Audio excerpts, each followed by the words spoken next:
本土民主反共，普羅政治民聲起義。myradio.hk。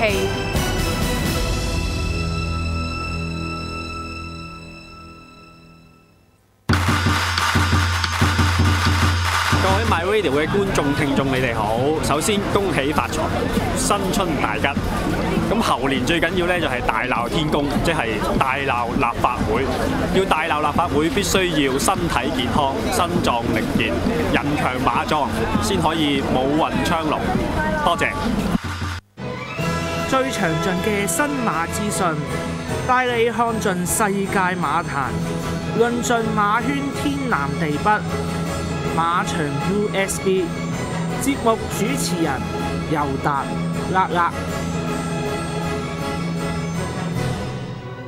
係歡迎大家收睇今集嘅馬場 USB， 咁我係尤達，我係咁啊今日咧都仲係大年初六啦，踏入猴年咧，咁我尤達咧就首先恭祝大家咧，各位馬迷、各位聽眾咧就馬運亨通，身體健康，心想事成。我就好簡單啫，好似一隻馬嘅馬名一樣，馬上發財。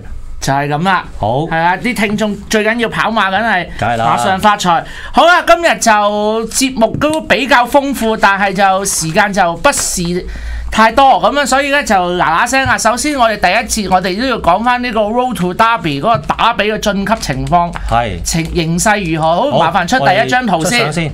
好啦，咁咧呢張相咧就係年初三咧有啲乜嘢馬咧？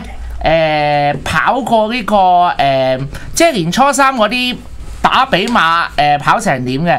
嗱，奧斯卡咧贏完呢個賀年杯之後咧，就一躍咧成為咗咧呢個打比嘅報名馬裏邊嘅第一種子嚟嘅。咁但係坊間咧有個説法咧，就應該佢會放棄打比，就會跑2月28號嗰場女王銀禧紀念杯。俾你上次就講到，不過咧之後咧嗰場賽事咧就訪問翻個馬主啦。咁阿蕭公子咧。咁佢當時個訪問咧，佢都仲未好清晰咁樣話咧會放棄角逐打比，咁但係就話即係嗰場女王銀禧紀念杯咧，就應該都係首要目標啦。因為上次你睇翻嗰場馬，即係奧斯卡咁輕鬆。即係都做嘅時間又咁靚，咁擺明即係咧證明佢1400嗰個威力就好大，所以我覺得就機會都好大。嗱呢隻馬其實都係攞佢嗰似楊明菲菲攞打比嗰年咯，因為嗰年咧蔡約翰咧佢攞住隻楊明菲菲同埋另外攞住隻精彩日子啊！精彩日子老實講如果佢跑4歲3冠任何一關咧，佢應該都可以攞到其中一關。咁但係佢就放棄咗啦，咁結果就去咗跑呢個女王銀禧，結果佢都跑得好好啦，喺嗰個賽季，跟住仲要遠征跑安田啦。相信個策略我諗都係咁樣部署。咁另外星運帝國雖然我啦、你啦，同埋甚至我哋啲老友記啊周榮區大哥咁，大家3個都推介。咁但係就事實上就真係跑得麻麻地啦。呢場就真係有啲失望啲啊，因為又係嗰個脫節情況咧，同埋呢隻馬咧仲係好亂水啊。咁你睇到即係早段隻馬都完全跟唔到步速啦，咁見到阿白布朗都已經即係一路逼住隻馬走，但係都跟唔到。咁但係咧佢即係唔知你大家睇冇睇到末段啦，但係後邊咧佢都即係樣一樣都叫做追過下。咁當然就係輸距離啫，奧斯卡都輸得好遠。咁但係就即係依家佢咁樣仲要俾人減1分咧，咁就可能就對晉級打比就有啲問題。佢隻馬始終嚟到香港都係1020幾磅咧，可能1400、1600都短。可能佢真係隻馬個性能其實可能要跑1800、2000，一隻馬細隻啊。係啊，咁你睇下佢跑完呢場之後。好啊，咁另外其他嗰啲將呢個英才咁啊加1分啦，咁但係都無關對大局都無關痛癢。咁閃電王就嗱，雖然佢上一場就力逼隻東方快車，但係今次因為受制於個檔位，其實就跑得麻麻地啦。咁最後試勝2咁真係都未得住，減到64分，我諗都暫時都未到位。咁我哋出下一張相啦。麻煩下一張相，嗱呢張相咧就係今個禮拜啊，有啲乜嘢打比馬咧就報咗跑打比，有啲咩馬會跑。嗱特別咧留意尾場嗰場2班1600呢個就陣間會講啦。咁有4隻報咗名跑打比㗎嘛，咁佢就有份乜嘢。嗱另外隻幸運如意咧就應該縮咗程，縮翻落嚟跑1200。我師兄我相信佢應該都係放棄打比㗎啦。呢個機會都好大。係啦，咁另外隻情趣咧就越跑越近嘅，雖然而家70分，但係就路程上邊佢而家都仲係跑緊1400啦。咁所以暫時機會都比較似啲。咁啊翻嚟先啦，可以。好啦，咁跟住咁我哋首先咧就有啲次序上面有啲調動，我哋先講第10場先，因為咧呢一場馬咧就有好多嗰啲打比馬，就去進軍跑嗰啲有4隻啦，報咗名跑打比嘅4歲馬，就會跑呢一場1600米。咁但係亦都有一啲年長馬咧跑起咗個狀態，今次真係強配上陣，咁就真係新舊交鋒。嗱，上季呢一個時段呢一場2班1600米咧贏嘅咧，就係精彩鬥士，同埋泳彩繽紛，咁所以呢一場其實都係一場好緊要嘅打比嘅一場引進賽嚟嘅。咁係啦，我哋先睇片先啦。咁啊呢場啲片就去片先啦。好啦，首先睇第一條片就要睇嗰隻川河寶區。嗱呢組其實有4隻馬喺度跑嘅，而家咧擺前面就係放緊頭嘅川河寶區啦。咁呢場佢就一改佢個跑法啦，就跟前啲就跟前咗走。咁但係佢冇 cover 到最後咧嗰幾步就力弱，但係佢輸俾嗰啲馬其實都係啲好犀利嘅馬，好似起等閒啊同埋天少啊咁樣嘅。咁後面逼上嚟咁好加中環大地亦都喺呢一場賽事嗰度有份上陣嘅。咁好啦，跟住我哋睇一隻喜蓮掌聲啊！咁咧佢就喺1月24號咧就跑嗰場2班1200米。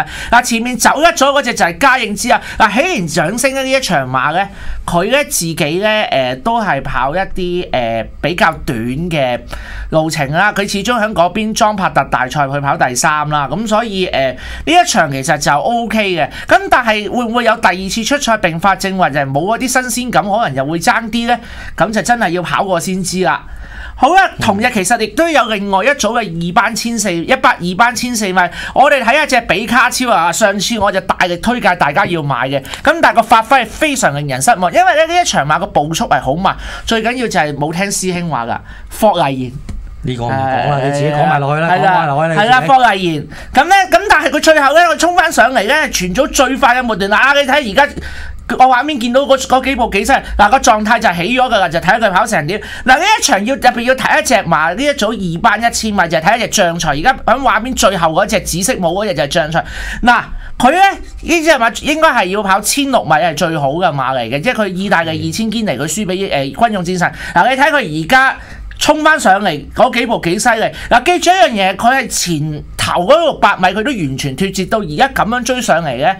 呢一個第6係值得尊重嘅。好啦，跟住我哋睇下隻細必跑啦。嗱呢一場個步速咧就好快嘅，咁所以咧就對佢呢隻後上馬都有嘅。嗱呢一隻馬嗰邊本身嚟香港之前本身都有啲級數，佢係法國打比跑第5嘅。係啊。咁但係咧嚟到香港可能都係啲水土問題啦。而家搞翻掂啦，佢今次後上又減咗咁多分啦。係啦，有個快步速之嚟。咁其實呢組對手都強㗎。你睇第3就係東方快車，第4就係勁家輝。咁呢一組嘅2班1600啊，好啦，就係我哋成日講嗰句啦，新年長馬跑翻起個狀態，亦都有啲4歲馬要爭分爭出線，咁我哋交俾師兄啦，係啦。嗱呢場馬咧，嗱其實咧講嚴格嚟講咧，即係學阿啦啦講就係即係新舊交替啦，但係咧其實咧呢場馬都係一個字講晒亂局嚟嘅。咁即係咧，應該我估計咧，嗰啲即係好似喜蓮掌聲跑，即係第一鋪跑得咁，即係突然間跑得咁近啊，或者中橫大地啦，甚至乎你話好靚仔啦，好靚仔喺1月杯都跑得近啦。咁呢啲馬咧應該都會係甚至乎你話比加超啦，因為你霍麗賢換咗蘇兆輝，咁啊當然嗰個叫座力就爭好遠啦。咁好似呢啲馬咁，相信都係會係扯到啲票數都好平均，咁但係咧就即係咧，我反而咧就今次咧呢場賽事我就會爬翻啲爬冷嘅，咁又會揀翻隻咧就係上一次即係喺初出喺1月24號初出咧都走得都即係啱啱睇嗰場咧，即係比家超跑第4，騰龍超影嘅旅遊人2嗰場啦。嗰場個賽事跑第9翻嚟嗰隻咧，桂麗傳奇。咁呢隻桂麗傳奇其實咧，我哋喺即係起底嗰陣時候咧，阿啦啦都已經講過呢隻馬，即係嗰個底細啦。咁佢其實之前喺跑嗰場初出之前嗰場做之前都叫做都操得都頗足啦，咁隻馬都有七八成水準之下跑，咁但係咧嗰場馬奈何咧就即係都仲係有啲亂水之中咧，咁即係經驗都唔夠啊！咁你一插班走去跑呢啲咁高組別嘅2班咧，雖然有個輕磅，但係咧就真係同埋嗰個路程又比較短啲啦，咁所以又走得唔係咁好。咁但係其實跑完嗰場之後咧，隻馬就比較比之前就收身咗啲，咁亦都見到阿楊明倫都省咗幾課，即係都快試都省咗幾課，隻馬咧明顯都收身咗。咁今次呢隻馬其實呢一隻馬佢都要爭分跑打比嘅，即係當然啦，你起完掌聲嗰啲都係啦，但係呢隻馬佢都係即係個馬主阿文先生都用咗咁多即係重金啊，貴嘢嚟㗎，貴嘢嚟㗎，係啦，都身價都8位數字嘅，咁買翻嚟咧，咁今次即係佢跑翻啲比，即係今次跑翻1600咧，我預期佢應該會有啲比較進步啲嘅演出，咁因為其實呢一場馬，你話好重心嘅真係唔講得咯，咁但係就話搏亂咧，我就會攞佢嚟做膽啦，咁當然啦，另外一隻啦，中橫大地，咁其實中橫大地過去幾場，你睇翻咧，就算黎海榮前一仗。跑泥地贏即係輕彈淺笑迎風飆揚嗰場，其實咧都隻馬佢都已經叫幾合拍，咁跟住再跑再出跑翻草地1600咧，咁嗰場其實咧佢有少少係即係步速下嘅受害者嚟嘅，咁變咗佢都有少少後追不及啦。咁但係咁翻轉頭，但係你記住喎，嗰場馬佢都係輸俾天少個零馬位嘅啫。咁所以今次咧今次佢跑翻。呢個路都係跑翻呢個路程咧，咁配翻黎海榮。咁其實沈集成今次嘅賽事都有一棚馬，即係港林飛魚嗰啲配合出擊啦。咁我相信都即係呢隻馬佢都係一個叫虎分子嚟嘅，所以我就會揀47呢一對馬做 Q 啦。咁跟住啦，另外一匹啦，你嘅愛區啦，就係川河寶區。咁其實呢隻馬好多次都跑得好近㗎啦，咁而家越嚟越近，咁。啱啱提翻嗰場啦，輸俾天少嗰場，其實嗰場馬亦都係即係就輸咗個外檔啦。咁今次佢排翻個1檔咧，咁又孭翻咁輕磅咧，因為其實呢一組嘅2班咧個水準唔係咁高，因為佢個頂分係95分頂分嘅啫。咁變咗嚟講咧，即係對手相對冇咁強之下咧，咁呢隻馬仲係側身咧，咁又孭到咁輕磅，有個1檔資助咧，我覺得佢係有機會可以搗亂晒嘅。咁最後啦。呢隻最後揀嘅配腳啊，就係嗰隻細必跑啦。咁呢隻細必跑，頭先你播嗰條片嘅時候都已經講，即係佢對上贏一鋪，其實好大程度都係呢隻馬係減分減到過晒龍㗎啦，已經。因為佢法國打比跑第5㗎嘛，嗰陣係。咁跟住之後咧，其實佢一路初嚟香港嘅時候，我一路都有留意住呢隻馬嘅走勢啦。咁但係奈何佢真係水土恢復適應唔到啦。咁跟住跑嗰啲途程咧，就即係同埋咧之前就係咁硬冚打比又勝。咁跟住就翻去啲3班賽事啦。咁而家減下分咧，咁由季初嘅78分就啱啱贏咗個場就上翻，咁其實而家叫做個評分又揾到支持點啦。咁論到佢個班底，再加埋佢喺法國打比嗰個賽績咧，佢而家81分咧，應該仲有好多水位走嘅。咁所以其實呢一場我就好簡單啦，就係揀翻重複一次啦。咁就係隻7號嘅桂麗傳奇做一隻冷膽啦，咁就拖翻隻4號嘅中橫大地、13號嘅川河寶區。同埋11號嘅細 P 跑，其實咧呢一場咧係一場咧好 open mind 嘅場合揀咩？其實我建議咧就大家，因為我同你都有川河寶區咧，大家攞嚟隻川河寶區拖晒我哋嗰6隻馬係差唔多㗎，應該。係啊。但係我點揀咧？我首選咧嗰個全口攞住先。咁我會揀隻將才啊，因為點解咧？嗰場1000米其實真係好吸引，佢沿途係大脫節，即係由我哋用翻馬會嘅數據啦，佢距離放頭馬係落後緊成5個幾馬位，跟住頭嗰600米佢都跟唔到步速嘅，因為佢根本唔係1000馬，佢意大利2000堅尼佢跑過季軍，跟住佢意大利打比跑第4，佢都要跑1000以上係最好嘅。咁好啦，咁但係用吳家俊上一場咁脫節，最後400米衝翻上嚟，係全組應該係第一塊嘅末段嚟嘅，如果冇記錯。咁所以咧嗱呢一場馬雖然亂，但係咧有一樣嘢咧，呢一場馬冇披成嘅。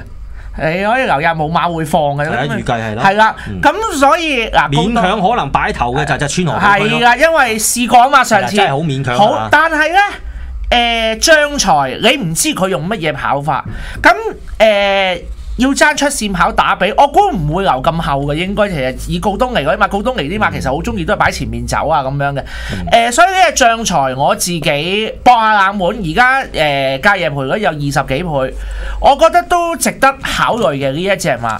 咁次選啦，咁我跟住就好簡單，將才加三大高手。莫雅、蘇兆輝、莫雷拉，咁而家都堪稱香港三大天王啊！蘇兆咁莫雅就唔使講，揀翻隻好價格，因為好價格其實講級數咧，佢係最高嘅，即係如果你淨係純計佢嗰個級數啦，即係佢都係同嗰啲一班馬跑近佢2班1600贏過，有啲似邊隻馬咧？何蘭有一隻馬火紅人。有啲似佢嘅嗰樣嘢，佢1600亦都特價。嗱，今次國能停賽就換個換個莫雅上去，配搭就肯定加強。而且何良咧，通常咧用得呢啲大騎師去搏馬咧，咁我相信佢亦都有一定嘅把握嘅。咁好加加亦都喺個跑法上面，佢可以擺前啲走。咁我自己亦都所以會考慮嘅。咁另外一隻就係川河寶區啦，唔使講啦，我都跟咗好耐，我覺得。但係呢，佢其實有啲失望嘅，我比。但係就可能呢一隻馬，佢跑得好呢，都係要用啲好硬功嘅師傅去跑嘅，你留意下。因為史卓峰上一場。最後有個步速之利，但係始終最後嗰2步唔到就唔到。嗱，坦白講啦，佢跑過嘅，嗱佢之前跑咗5次，叫做稍為有啲硬功，即係潘頓，就係潘頓跑第2嗰場。係啦，即係叫潘頓啦。嗰場跑第2嗰場嘅 form line 係犀利嘅。係啦，係啊，因為佢後邊嗰啲其實就係彩福啊、美麗王者啊、美麗王者嗰啲馬。咁今次啊都揾個真係。有心要交代啦，揾個莫雷拉上去。同埋仲有一樣嘢啦，你幾次你睇翻佢排嗰啲位咧，都唔係排得唔係咁理想啦。咁今次叫做又排個一檔，佢可以或者有隻馬放頭，佢跟2、3位跑又得。係啦，佢以莫雷拉嘅韁繩。佢自己放又得，咁我相信呢一場就，但係我老實講，我覺得隻馬2班係呢一個分數左右嘅啫，佢係最多去到85至86分到嘅啫，咁所以佢呢場係最好機會。咁另外就揀翻隻比卡超，因為上一場霍麗賢大家睇到點樣發揮，沿途超慢步速，你都可以夠膽留喺最後，跟住一支箭咁衝上嚟。